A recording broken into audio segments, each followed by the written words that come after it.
Saudara, hidup stabil itu tidak mudah. Ya.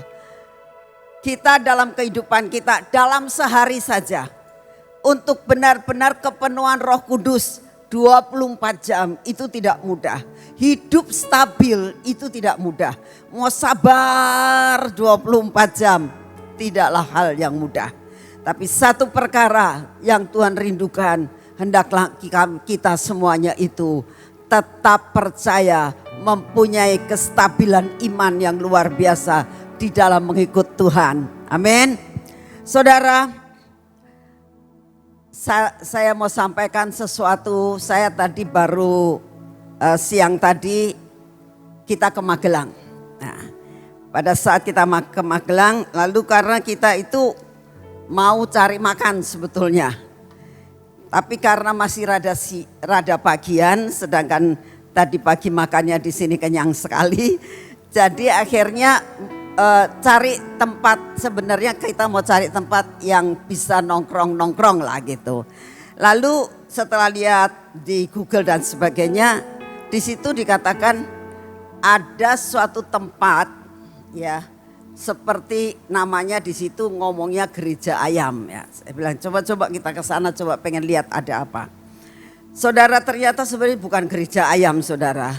Ternyata gambarnya itu gambar burung merpati, di atasnya ada mahkotanya gitu.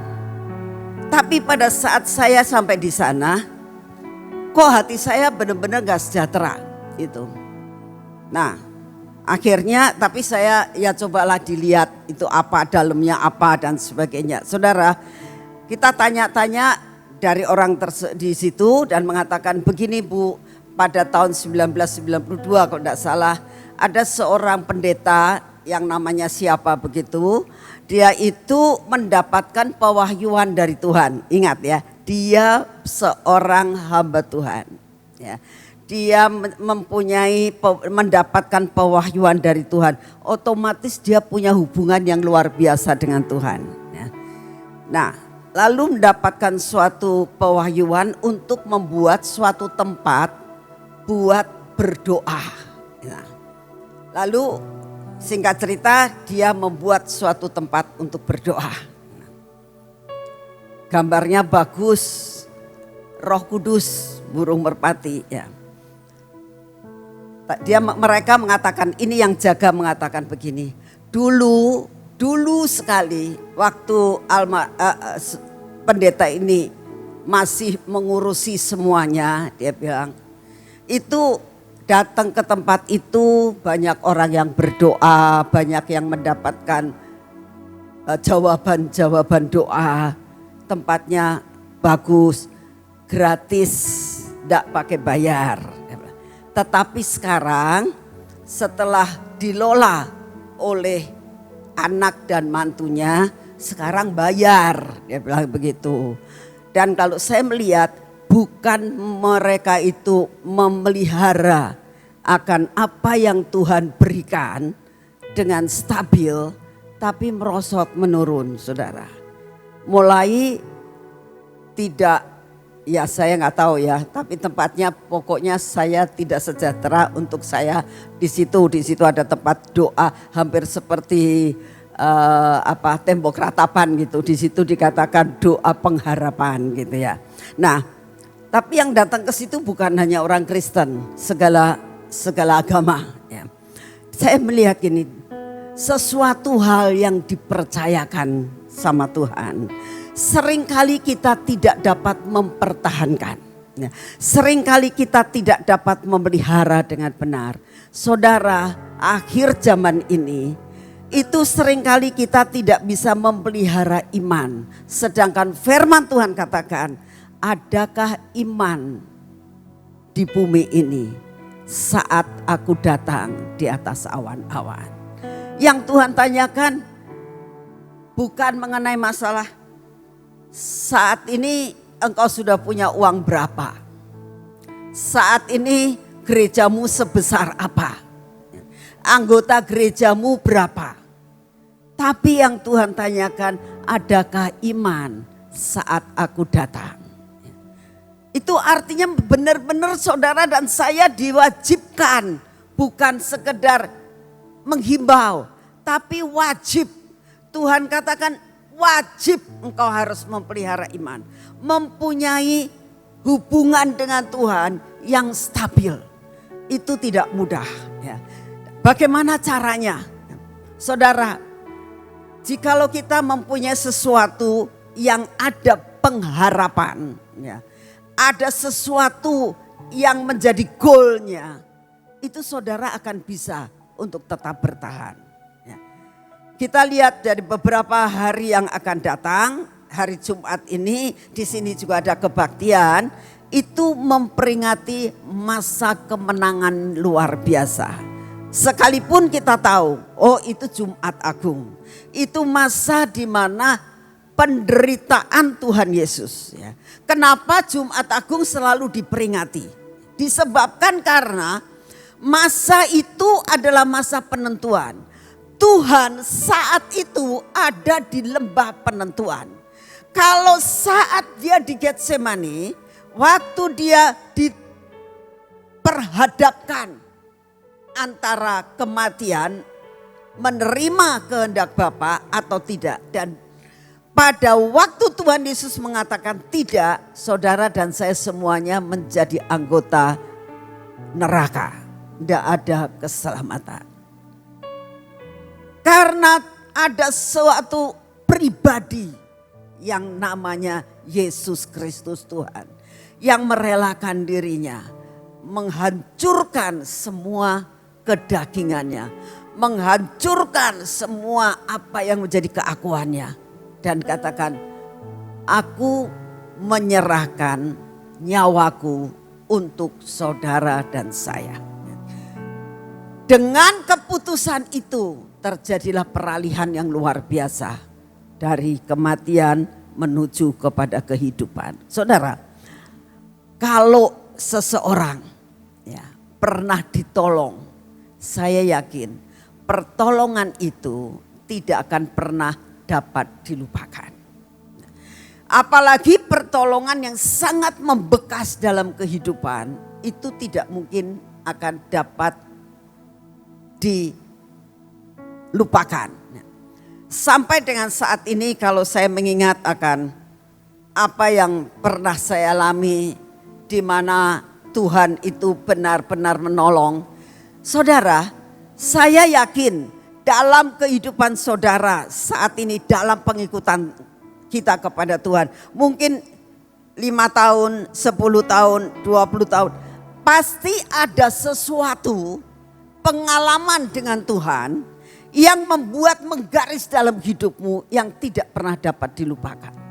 Pertolongan Tuhan dan sebagainya. Dan sebetulnya banyak sekali peristiwa-peristiwa saat Tuhan menolong dengan mujizat.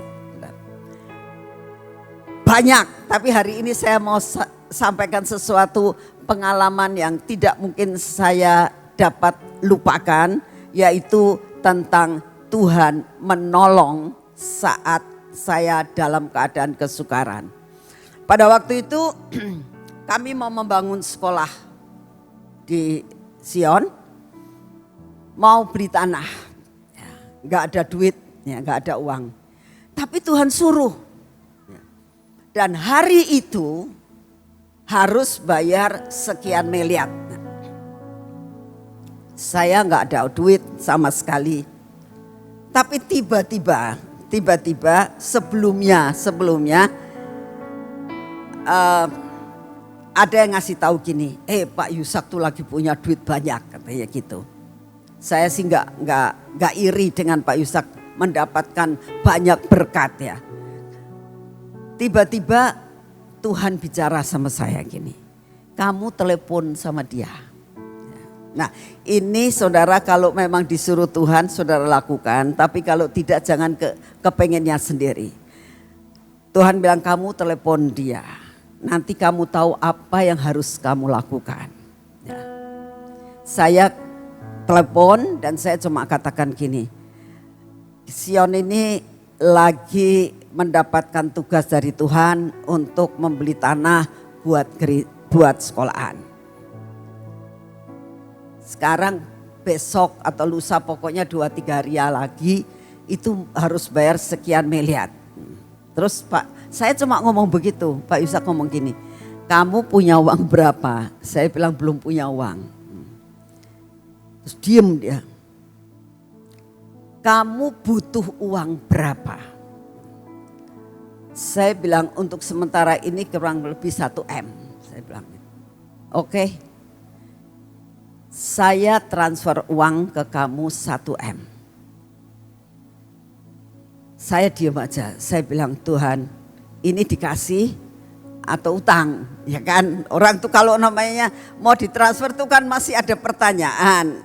Saya bilang begini, ya sudah kamu transfer, saya percaya Tuhan akan memberkati sehingga bisa membayar utang, mengembalikan uang tersebut. Sudah jangan dipikirkan, pokoknya saya transfer uang. Saudara, saat saya menerima pertolongan itu, saat saya menerima pertolongan itu ada sesuatu yang membekas dalam hidup saya.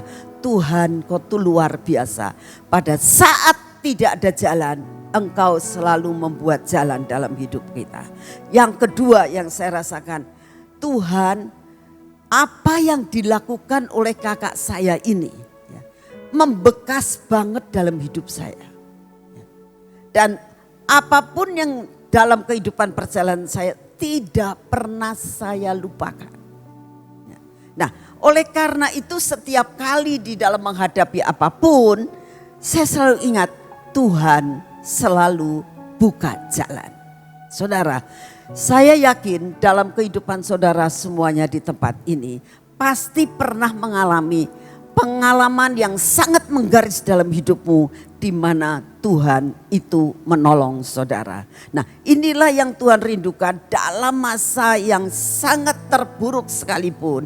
Ingat, ya, ingat pernah Tuhan tolong saudara. Sehingga kita mempunyai iman yang stabil. Iman yang senantiasa percaya penuh bahwa pujian tadi berlaku buat saudara dan saya. Aku punya Tuhan yang kecil. Aku punya Tuhan yang besar. Dia dapat melakukan segala sesuatu. Harus punya iman yang sepakat. Amin. Nah, saudara, oleh karena itu belajar selalu mengingat. Selalu mengingat pengorbanannya. Selalu mengingat apa yang sudah dilakukan sekian ribu tahun yang lalu. Dengan keputusannya membuat saudara dan saya bisa menjadi warga negara kerajaan surga. Amin. Ya. Tapi kita tahu dengan keadaan saat ini, kita tahu ya saudara, semuanya harga naik.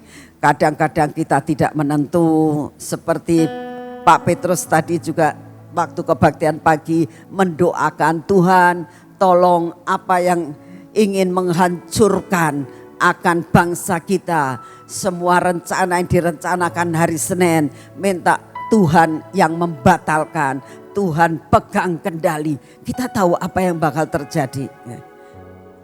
Saya kemarin waktu mau ke sini mikir juga, saya mikir gini, waduh saya pulangnya Senin ya. Harusnya saya itu kebaktiannya pagi saja supaya siang saya bisa pulang ya. Karena kalau pulang Senin kok katanya mau ada begini, mau ada begitu. Itu ada perasaan saudara dalam hidup saya ya. Tapi Tuhan ngomong, nah apa yang sudah ditentukan kau harus jalani dengan penuh sukacita ya. Genapkan sampai tuntas. Saya bilang ya sudah, saya percaya. Kalau Tuhan sudah mengatakan begitu, pasti ada jaminan dalam hidup kami. Ya, gak usah takut, karena Tuhan akan menjamin. Jadi jaminan Tuhan, janji Tuhan itu kamu pegang erat-erat. Dan selama imanmu bersepakat, apa yang dijanjikan Tuhan pasti menjadi kenyataan. Hanya itulah saudara, seringkali kita tidak dapat mempunyai iman yang stabil. Bangsa Israel pun sama. Saat menghadapi banyak mujizat, wah luar biasa. Saya yakin ya, mereka keluar dari negeri Mesir pada saat itu. Wah pujiannya haleluya, puji Tuhan. Pasti nyanyiannya luar biasa. Nyanyian kemenangan seperti yang saudara dan saya hari ini nyanyikan. Nyanyian kemenangan, aku punya Allah yang besar. Pasti semua akan merasakan akan hal itu. Karena melihat mujizat, baru melihat mujizat. Di mana anak sulung mereka tidak mati, anak sulung daripada orang Mesir semua pada mati, sampai anak sulung daripada binatang-binatang pada mati. Itu kan sesuatu yang spektakuler banget. Dan malam itu mereka terus cepat-cepat berangkat. Senang sekali mereka. Tapi begitu sampai di depannya ada laut Golgota. Di belakang dikejar oleh Firaun. Apa yang dia katakan? Musa, apakah engkau akan membunuh kami? Mana iman yang stabil dalam masa yang kesukaran seperti itu. Saudara, saat ini kita tuh selalu menghadapi hal yang seperti itu. Ya. Di depan ada masalah, di belakang dikejar masalah. Rasanya kecepit, tapi belajar punya iman yang stabil. Sekali lagi saya mau sampaikan, menjaga iman yang stabil itu tidak mudah. Saat saya tadi di tempat itu, Tuhan ngomong begini, nak kamu tahu tempat ini? Saya bilang, ya Tuhan. Karena tidak dapat menjaga dengan benar. Iblis suka menyelewengkan dalam segala sesuatu. Waktu Tuhan bicara begitu, saya bisa tangkap. Saya bisa mengatakan, Tuhan berikan saya yang kau percayakan dengan taman yang ada di Sion. Dengan mujizat yang sangat banyak. Penjaga taman pun melihat setiap hari ada mujizat terjadi. Minyak selalu keluar. Ada perkara-perkara yang ajaib. Banyak sekali yang datang ke tempat itu ketemu Tuhan. Dan yang sakit disembuhkan. Saya mengatakan, Tuhan, jangan sampai tempat itu menjadi tempat yang diselewengkan sama kuasa gelap. Sampai nanti akhirnya menjadi bukan merupakan tempat pertemuan dengan Engkau. Tapi menjadi pertemuan dengan setan dan iblis kuasa gelap. Itu sangat tipis saudara. Jadi benar-benar harus mempunyai iman yang stabil di dalam pengikutan kita kepada Tuhan. Saudara, pada waktu Musa ada di atas gunung 40 hari 40 malam. Bangsa Israel mengatakan, mana pemimpin kita? Ayo buat Allah yang kita bisa lihat. Kita tetap akan percaya kepada Allah Yahweh. Tapi Musanya gak ada. Gak ada figur yang dapat aku lihat. Ayo buatkan. Harun kepepet saat itu. Akhirnya dibuatlah lembu emas. Yang membuat Tuhan sangat marah kepada bangsa Israel. Iman yang tidak stabil saudara. Saya berdoa. Tuhan sudah menyelesaikan segala sesuatu. Dan pada saat di atas kayu salib dia katakan, it is finished, dan selesai. Aku sudah menyelesaikan semuanya. Dan aku minta kau punya iman stabil. Sehingga apa yang engkau percayai itu akan menjadi kenyataan. Karena Tuhan yang saudara dan saya sembah adalah Tuhan yang sudah menyelesaikan dari awal sampai akhir dalam hidupnya. Hanya untuk memberikan kelepasan dan semua janji Tuhan akan menjadi nyata dalam hidup saudara dan saya. Amin. Saudara, kalau kita melihat akan semua apa yang ada di dalam perjanjian lama maupun perjanjian baru, kita tahu Tuhan itu sudah mengerti apa yang ada dalam hidup saudara dari saudara lahir sampai saudara selesai ke dalam kerajaan surga. Ya. Semua sudah diketahui oleh Tuhan.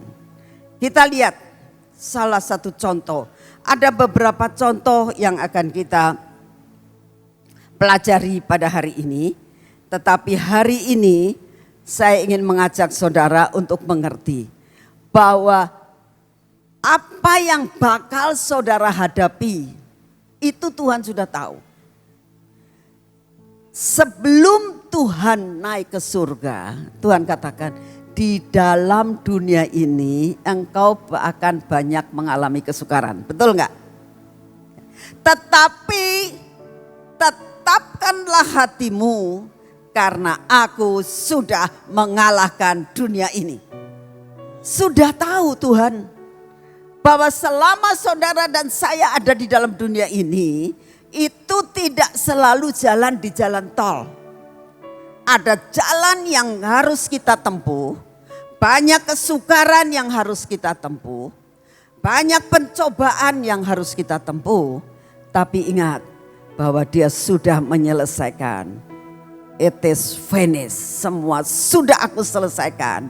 Dan ada satu pribadi yang menyertai saudara sampai kepada kesudahan alam. Amin. Kita akan belajar dari 1 Korintus 10 ayat yang ke-13. Karena ini sudah ditentukan, sudah difirmankan, sudah diberitahukan bahwa di dalam dunia ini kamu akan banyak mengalami kesukaran. 1 Korintus 10 ayat 13 dikatakan, pencobaan-pencobaan yang kamu alami berarti Tuhan sudah tahu kan bahwa saudara dan saya di dalam dunia ini akan menghadapi yang dinamakan pencobaan. Pencobaan-pencobaan yang kamu alami ialah pencobaan-pencobaan yang biasa. Saudara, sesuatu yang biasa itu normal namanya ya. Kalau yang biasa itu normal, oh ini biasa. Yang tidak biasa itu yang benar-benar luar biasa, bukan biasa, luar biasa, yang spesial. Tapi Tuhan tidak mengatakan, aku akan berikan kepadamu pencobaan-pencobaan yang spesial, tidak, yang biasa. Ayo kita katakan sebelahnya, pencobaannya cuma yang biasa saja ya. Biasa ya. Kalau yang biasa itu adalah sesuatu hal yang enteng, biasa ya kan. Enteng, sangat enteng karena apa? Biasa ya. Nah, lalu Tuhan katakan begini, yang tidak melebihi kekuatanmu, kekuatan kita sebagai manusia. Jadi kalau pencobaan itu kurang lebih sebatas paling pol segini, enggak ngelebihi daripada kapasitas yang saudara dan saya punya. Ya. Kalau kapasitasmu ini 1 gelas, pencobaannya 1 gelas ini kurang sedikit, enggak sampai luber-luber. Tidak melebihi kekuatanmu, kata Tuhan. Ingat saudara, hanya pencobaan yang biasa. Memang saat kita itu menghadapi rasanya berat banget. Tapi Tuhan mengatakan kok, kamu ngerasa berat, itu biasa. Itu biasa, pencobaan yang biasa. Tidak lebih daripada kekuatanmu. Ingat, setiap kali saudara dan saya menghadapi sesuatu, perkatakan pencobaan ini biasa. Tidak melebihi kekuatanku. Saudara, tadi pagi saya sudah sampaikan, tapi saya saat ini sampaikan lagi. Ada seorang ibu yang pagi-pagi sekali 4:30 dia memberitahukan kepada saya tentang keadaan suaminya yang pingsan, saudara. Saya bisa tahu, ini ibu ini adalah pendoa syafaat. Pahlawan perang di kota kita, ya. Benar-benar cinta Tuhan yang luar biasa. Tapi menghadapi pencobaan, di mana suaminya tiba-tiba memang beberapa hari sudah sering pingsan ya, sampai masuk rumah sakit. Dan saat ini masih di rumah sakit. Ya. Tiba-tiba pagi-pagi jam 3:30, ya, 3:30 itu ditelepon sama rumah sakit bahwa suaminya tidak sadar. Saudara coba bayangkan kalau saudara lagi jam-jam segitu tuh jam-jam enaknya tidur, terus diberitahukan ada sesuatu pencobaan. Coba bagaimana? Tanggapannya bagaimana? Nah, dia mau telepon saya 3:30 juga rasanya kemungkinan nggak sampai hati. Ya, dia 4:30 baru dianya memberitahukan saya. Saat memberitahukan saya sedang mempersiapkan untuk khotbah. Nah, langsung saya berikan 1 Korintus 10 ayat 13. Saya bilang deklarasi ya. Saya bilang, deklarasi.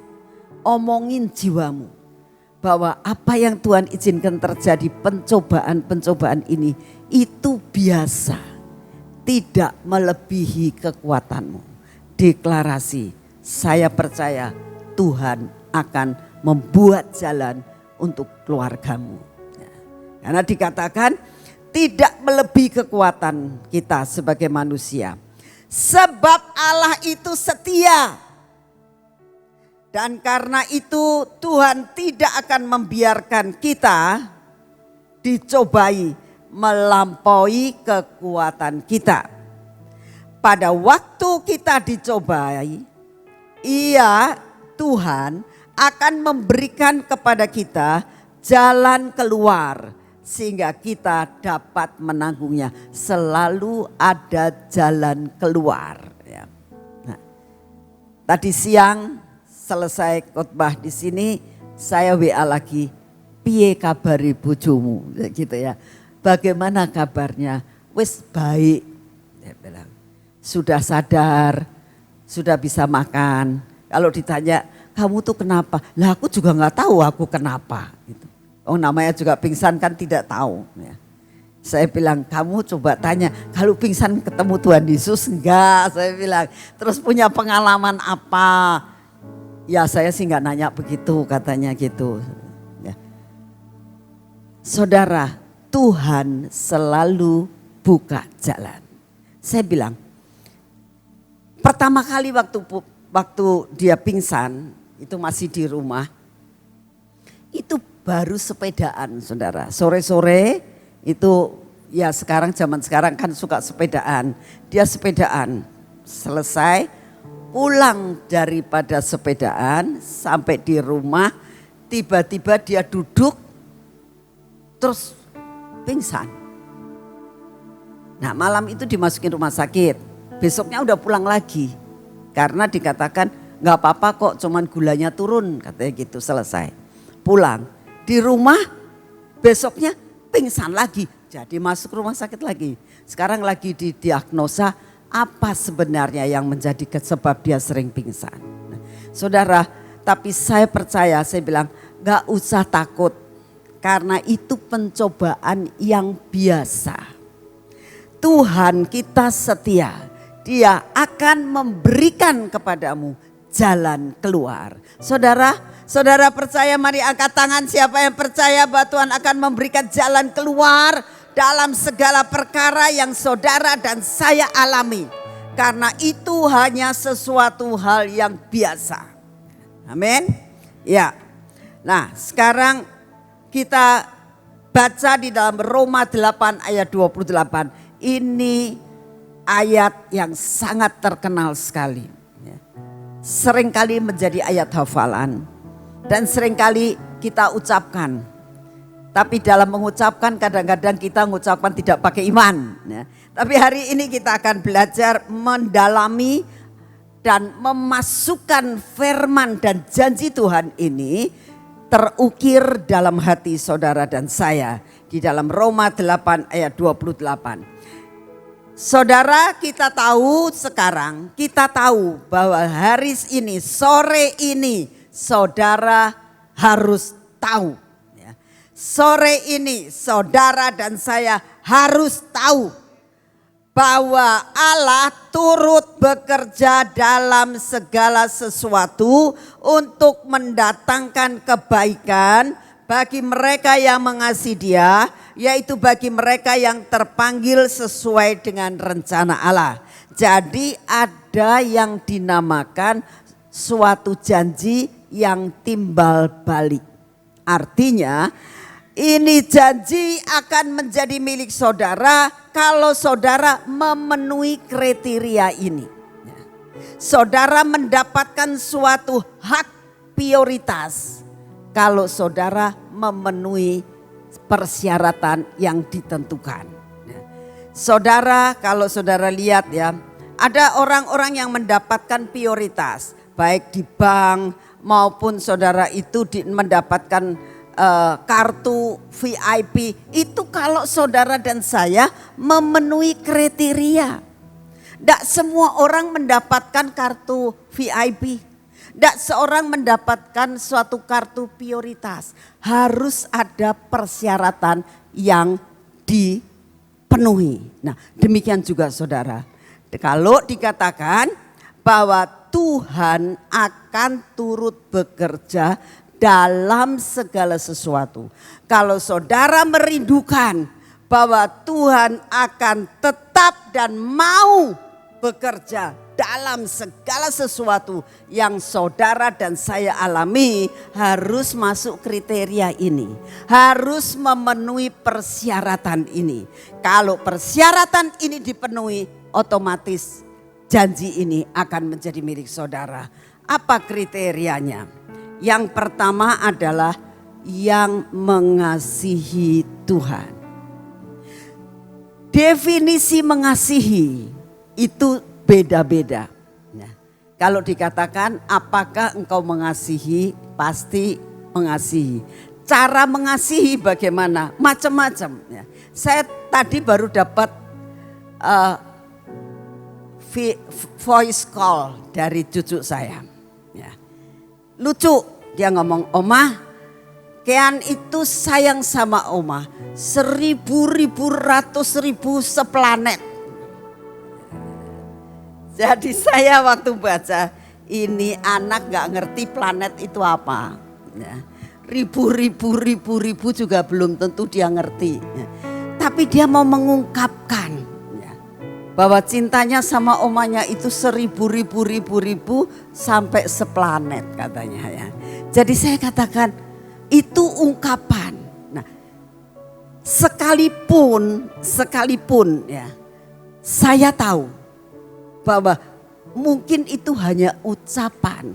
Tapi karena yang mengatakan adalah anak yang kecil, saya itu bangga. Begitu juga saudara dan saya. Saat saudara itu mengungkapkan sesuatu kepada Tuhan, mungkin cintamu cuma sedikit, tapi di hadapan Tuhan itu sesuatu kebanggaan kalau engkau boleh mengungkapkan cintamu kepada Tuhan. Kadarnya itu berbeda satu dengan yang lain. Kalau engkau memang pengikutan kamu sudah tinggi dan kamu cuma cintanya cuma sedikit, ya Tuhan ngomong kurang nak kamu tuh. Tapi kalau seorang yang masih baru lalu engkau menyatakan cintamu seperti itu sudah luar biasa di hadapan Tuhan. Tuhan tuh punya ukuran saudara. Punya ukuran. Ukuran cinta punya. Karena firman Tuhan katakan, jikalau engkau itu diberi banyak, engkau dituntut banyak. Kalau engkau punyanya sedikit, engkau pun dituntut sedikit. Jadi Tuhan itu punya takaran. Tuhan itu punya ukuran. Jadi kalau dikatakan yang mengasihi Tuhan itu bukan ukuranmu. Tapi mengasihi Tuhan dalam ukuran Tuhan. Mungkin cintanya orang ini lebih sedikit dari cintanya orang ini. Kenapa ya? Cintanya cuma sedikit kok ditolong Tuhan. Kok Tuhan turut bekerja di dalam segala perkara. Sedang aku kelihatannya mati-matian cinta Tuhan. Kok aku mengalami hal yang seperti ini? Saudara harus tahu. Kadar cinta itu ukuran Tuhan. Bukan ukuran kamu. Oleh karena itu belajar Tuhan. Berikan aku kadar yang lebih tinggi lagi. Lebih tinggi lagi di dalam pengikutan aku kepada Tuhan. Yang mengasihi Tuhan. Lalu yang kedua dikatakan, yang terpanggil sesuai dengan rencana Tuhan. Yang terpanggil. Sesuai dengan jalan yang Tuhan tentukan. Sesuai dengan rencana Tuhan. Jalan di dalam tracknya Tuhan. Tidak mengikuti jalan sendiri. Tapi terus sabar sampai garis akhir dalam rencana Tuhan. Nah, saudara, ini contoh dalam perjanjian baru ya, bahwa Tuhan itu punya target bagi setiap orang. Panggilan Tuhan terhadap orang itu sudah ditentukan oleh Tuhan. Kita baca pada waktu Tuhan memilih Natanael. Di dalam Yohanes 1 ayat 45 kita tahu persis cara Tuhan memilih murid-muridnya. Dikatakan begini, Filipus bertemu dengan Natanael dan berkata kepadanya, kami telah menemukan dia yang disebut oleh Musa dalam kitab Taurat dan oleh para nabi, yaitu Yesus anak Yusuf dari Nazaret. Sebetulnya Filipus itu baru kenal Yesus. Dia belum tahu sedalam-dalamnya bahwa Yesus itu adalah Mesias yang lahir di Bethlehem. Dia hanya tahu depannya saja. Gak tahu sedalam-dalamnya. Jadi dia cerita juga, ya begitulah. Yang aku tahu cuma segini. Tapi karena Tuhan itu tidak menuntut Filipus untuk menjadi saksi sampai sedalam-dalamnya. Selanjutnya Tuhan yang akan meneruskan jalannya. Dia taunya cuma Yesus dari Nazaret. Dia cuma katakan begini, kami telah menemukan dia yang disebut Musa dalam kitab Taurat dan oleh para nabi. Yaitu Yesus anak Yusuf dari Nazaret. Sedangkan kalau di dalam Taurat itu dikatakan bukan mengenai masalah dia anak Yusuf dari Nazaret. Taunya sampai di situ. Lalu kata Natanael kepadanya, mungkinkah sesuatu yang baik datang dari Nazaret? Rasanya Natanael ini lebih ngerti Taurat daripada yang dikatakan oleh Filipus. Dari perkataan Natanael kita tahu Natanael lebih tahu tentang Taurat daripada Filipus. Coba jawabannya gini. Kata Filipus kepadanya, mari lihatlah. Filipus gak bisa jawab. Karena pengetahuannya cuma segitu. Cara satu-satunya, yuk ketemu aja lah. Ada seorang yang menginjili seseorang temannya. Dia sebenarnya takut untuk menginjili. Ada satu cerita seperti ini. Dia adalah seorang Kristen, tapi tinggal di tengah-tengah saudara-saudara sepupu yang lain. Sebelahnya itu saudara sepupu. Jadi kalau dia mau pergi ke gereja, zaman sekarang sih bisa pakai HP ya, gak ketahuan dimasukin di tas. Zaman itu dianya punyanya Alkitab, Alkitabnya juga segede gajah. Nah, jadi akhirnya dia bungkus pakai kertas koran. supaya jangan jadi batu sandungan. Jangan sampai ketahuan, nanti kejadian apa dia juga takut, ya saudara. Jadi akhirnya setiap kali dia ke gereja selalu dibungkus pakai kertas koran. Ternyata saudara, tetangganya itu memperhatikan, ini orang setiap hari Minggu kemana sih? Setiap hari Minggu pada jam ini kok selalu dia keluar rumah dengan membawa bungkusan koran. Terus diperhatikan. Sampai suatu saat si orang ini, tetangganya ini penasaran. Suatu saat dia pergi dicegat sama dia, terus ngomong gini, pengen tahu sih yang kamu bawa itu apa? Ketakutannya luar biasa saudara. Dalam hatinya kepengen nginjili. Ya. Tapi dia takut, enggak apa-apa ini bukunya saya. Pengen tahu bukunya kamu itu apa dalamnya. Enggak boleh saudara. Udah. Ya terus lari pergi. Minggu depan dicegat lagi. Aku pengen tahu yang kamu bawa tuh buku apa. Gak apa-apa ini bukan bukunya untuk bukunya orang yang beragama seperti saya. Dia bilang. Ya makanya saya pengen tahu. Jadi akhirnya Roh Kudus bicara sama dia. Tunjukkan saja. Tunjukkan saja. Lalu dia nunjukin saudara. Lalu dibaca Alkitab. Ini apa? Isinya apa? Dia gak berani. Ya baca sendiri aja. Boleh aku baca. Boleh. Jadi dikasih kan? Ya. Dia gak berani nginjili. Ya. Tapi dia mau menunjukkan. Baca sendiri isinya. Singkat cerita. Dia ketemu Yesus. Jadi sebetulnya Tuhan sudah tahu enggak bahwa dia orang yang dipilih? Sudah tahu. Dengan gigihnya dia mau cari kebenaran. Tapi tetangganya enggak berani nyampaikan suatu kebenaran.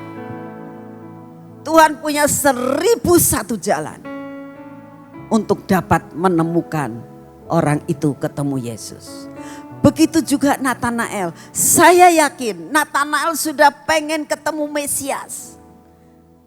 Pengen ketemu yang dijanjikan di dalam Taurat. Cuma gak ngerti. Pakailah Filipus. Filipus pun masih bahasa Jawanya terlalu dangkal di dalam mengikut akan Tuhan. Gak ngerti caranya. Ya sudah yuk ketemu aja sama Yesus. Nah, itu ceritanya. Ya. Yesus melihat Natanael datang kepadanya lalu berkata tentang dia. Lihat inilah seorang Israel sejati, tidak ada kepalsuan dalam dirinya. Langsung ditembak. Ya.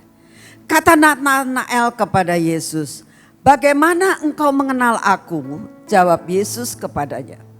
Sebelum perkataan lihat sebelum ya bahwa jauh sebelum Filipus kedatang Yesus sudah tahu. Sebelum Filipus memanggil engkau, aku telah melihat engkau di bawah pohon ara. Saudara tahu bahwa sebenarnya sebelum masalahmu itu ada, Tuhan sudah tahu masalahmu. Jadi enggak perlu kita merasakan ketakutan berkelebihan. Sebab kalau kita melakukan dan kita merasa takut di dalam berkelebihan, kita enggak bisa melihat kuasa Tuhan. Yang dilihat adalah masalah kita, yang dilihat masalah sendiri. Yang inilah aduh ruwet sekali. Di sini ruwet. Sampai tidak bisa melihat. Siapa yang melihat dari atas adalah Yesus Kristus Tuhan yang mengetahui semua masalah saudara. Yesus sudah tahu bahwa Natanael duduk di bawah pohon ara. Tahu, menandakan Yesus tahu masalahmu. Masalah kecil, masalah besar di hadapan Tuhan, Yesus sudah tahu. Jadi kalau dalam menghadapi apapun, percayakan aku punya Allah yang besar. yang sudah berjanji dan akan menggenapi semuanya. Amin. Lalu dikatakan lagi, kata Natanael kepadanya, Rabi, engkau anak Allah, engkau raja orang Israel. Dia sudah tahu loh, engkau anak Allah, engkau raja orang Israel. Berarti pengertian, pengetahuan Natanael melebihi Filipus. Tapi Filipus sekalipun dia masih dangkal, dipakai Tuhan. Jadi buat saudara dan saya, Tuhan sanggup memakai saudara untuk menjadi salah satu menyelamatkan jiwa-jiwa. Jangan mengatakan aku belum bisa doling, aku belum bisa nginjili. Saudara, seberapa kamu punya, Tuhan sanggup memakai dan sanggup memperlipat kali gandaan. Amin. Percaya bahwa Tuhan itu memberikan perkara yang ajaib sekalipun itu di luar kemampuanmu. Ya. Yesus menjawab katanya, karena aku berkata kepadamu, aku melihat engkau di bawah pohon ara, maka engkau percaya engkau akan melihat hal-hal yang lebih besar daripada itu. Saudara, kalau saudara sudah punya nyantol dengan Tuhan, percayalah Tuhan akan memberikan perkara-perkara yang lebih besar daripada apa yang saat ini kau alami. Amin. Ya.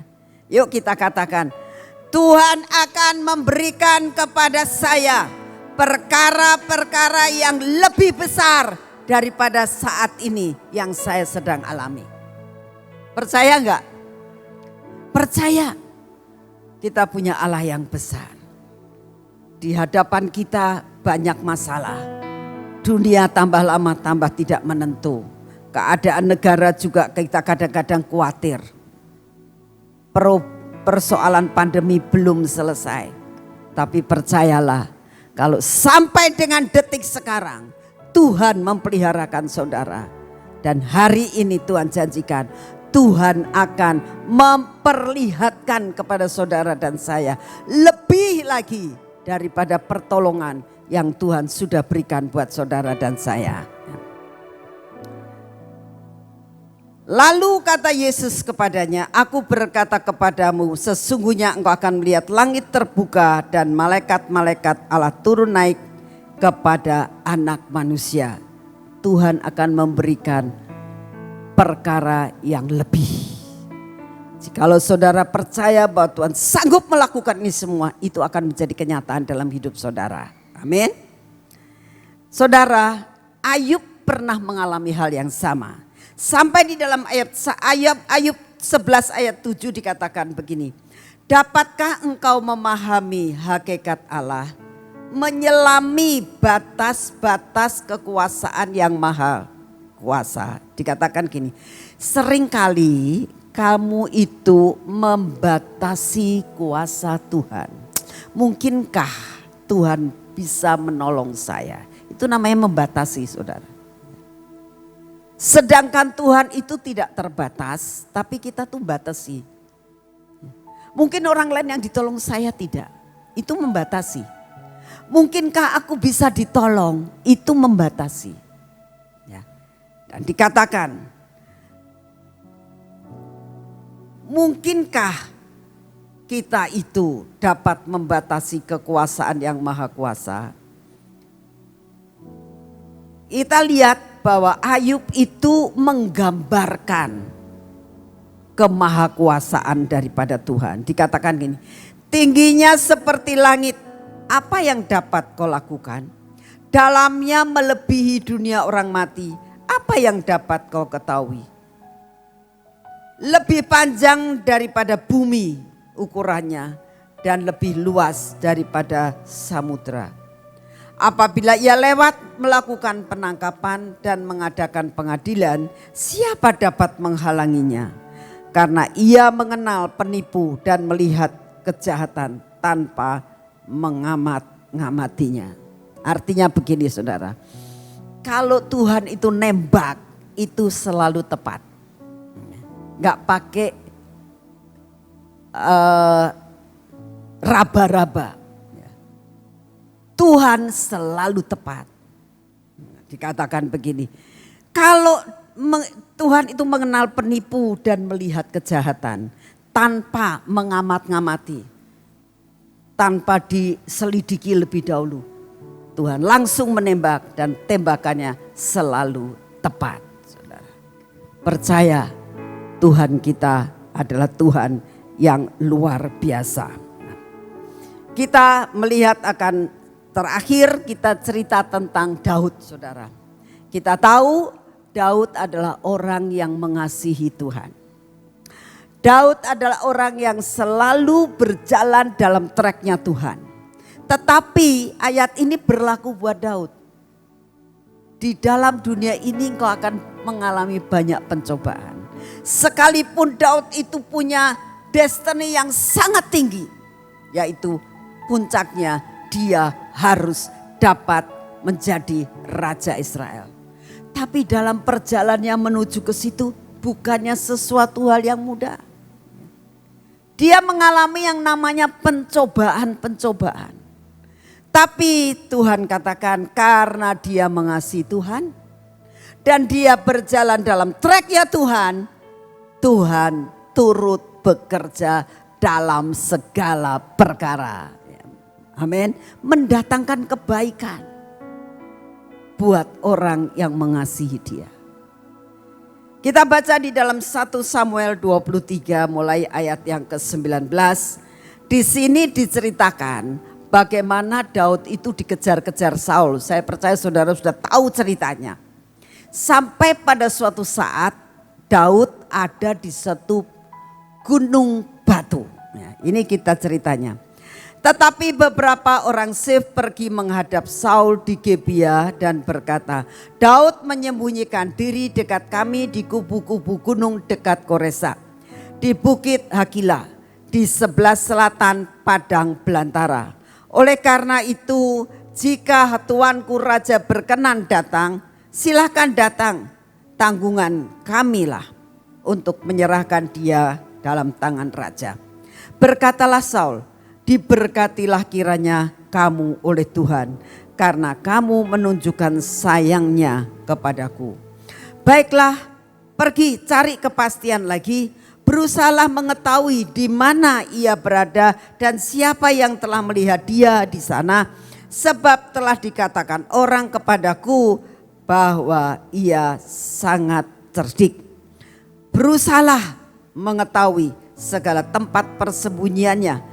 Kemudian datanglah membuat kembali kepadaku dengan kabar yang pasti dan aku akan pergi bersama-sama dengan kamu. Sesungguhnya jika ia ada di dalam negeri maka aku akan meneliti dia di antara segala ribuan orang Yehuda. Saudara tahu, dalam keadaan yang terjepit, ya, apa yang dilakukan oleh Daud? Dia bersembunyi di balik gunung batu Tuhan. Dia sudah kecepit, saudara. Kalau dilihat daripada semuanya itu, dia ada di kubu gunung sini, Saul ada di sini, sudah dikepung dia. Dan tidak ada jalan lagi. Daud tidak ada jalan lagi. Pernahkah saudara mengalami hal itu? Rasanya di depan ada laut Kolsom, di belakang ada Firaun. Kecepit di tengah. Daud mengalami hal yang sama. Rasanya sudah tidak ada jalan. Tapi ingat saudara, jangan lihat masalahmu, lihat ke atas. Dia bersembunyi di belakang gunung batu. Sudah, masalahmu akan dihadapi oleh Tuhan kalau engkau ada di belakang gunung batu. Seorang anak kecil, kalau dia lihat temannya itu nakal, dia gak berani ngadepi apa yang dilakukan. Papahnya suruh maju, dia ngumpet di belakang papahnya. Karena dia tahu Papaku kalau maju dia pasti menang. Nah, saudara punya Bapak melebihi dari Bapak dunia ini. Amin. Bapak itu mengerti, asal engkau jangan lari, bersembunyilah di belakang batu, gunung batu ini. Maka Tuhan akan meluputkan saudara. Tuhan yang akan berperang melawan semua musuh, semua masalah yang ada dalam kehidupan saudara dan saya. Lalu berkemaslah mereka pergi ke Sif, mendahului Saul. Daud dan orang-orangnya ada di padang gurun Maon, di dataran di sebelah selatan padang belantara. Ketika Saul dengan orang-orangnya pergi mencari Daud, diberitahukannya hal itu kepada Daud. Lalu pergilah ia ke gunung batu dan tinggallah dia di padang gurun Maon. Saul mendengar hal itu lalu mengejar Daud di padang gurun Maon. Saul berjalan dari sisi gunung sebelah sini, Daud dengan orang-orangnya dari sisi gunung sebelah sana. Daud cepat-cepat mengelakkan Saul, tetapi Saul dengan orang-orangnya sudah hampir mengepung Daud serta orang-orangnya untuk menangkap mereka. Hampir, kalau nampaknya hampir itu tinggal selangkah saudara. Sudah nggak ada jalan lagi. Tapi apa terjadi? Ketika seorang suruhan datang kepada Saul dengan pesan, segeralah undur sebab orang Filistin telah menyerbu negeri. Maka berhentilah Saul mengejar Daud dan pergi menghadapi orang Filistin. Itulah sebabnya orang menyebut tempat itu Gunung Batu Keluputan. Jikalau saudara ada di belakang gunung batu, saudara akan luput dari segala masalah. Apapun yang saat ini Tuhan izinkan, pencobaan yang biasa, dan saudara dan saya akan sanggup menghadapi dan mengalami kemenangan karena kita punya Allah yang besar. Mari kita bangkit berdiri.